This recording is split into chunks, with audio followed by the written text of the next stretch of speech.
चैत्र नवरात्रि की आप सभी को बहुत-बहुत शुभकामनाएँ दोस्तों। जय माता दी। हर साल चैत्र माह की शुक्ल पक्ष की प्रतिपदा तिथि से नवरात्रि के 9 दिनों की शुरुआत होती है। ये 9 दिन बहुत विशेष माने जाते हैं।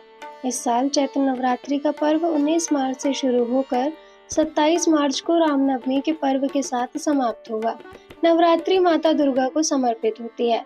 नवरात्रि के दिनों में भक्त माता दुर्गा के 9 अलग-अलग रूपों का पूजन और व्रत करके आशीर्वाद की कामना करते हैं।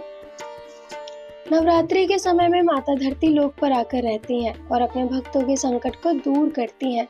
नवरात्रि के 9 दिनों में पूजा के दौरान माता रानी को अलग-अलग भोग लगाया जाता है। नवरात्रि के पहले दिन से लेकर अंतिम दिन तक माता का मनपसंद भोग लगाकर और प्रसाद को सभी में वितरण करने से हर मनोकामना पूरी होती है।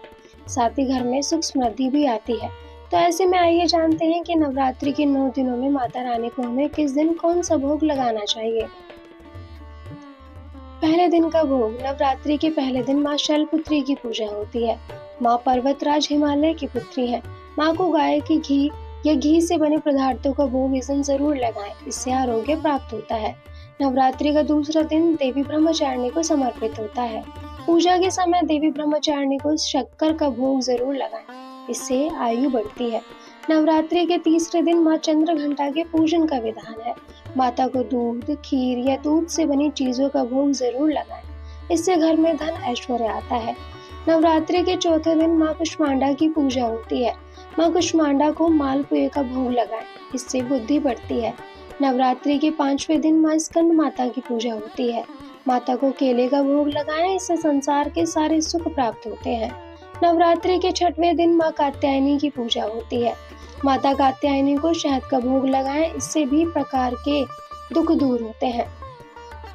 नवरात्रि के 7वें दिन माँ कालरात्रि की पूजा होती है। भोग का नैवेद्य अर्पण करें, इससे भूत का भय दूर होता है। नवरात्रि के 8वें दिन माँ माघोरी की पूजा की जाती है।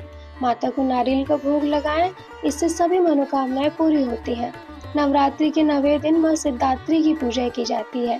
माता सिद्धात्री को हलवा, पूरी और खीर का भोग अवश्य लगाएं, इससे सभी तरह की अनहोनी दूर होती है।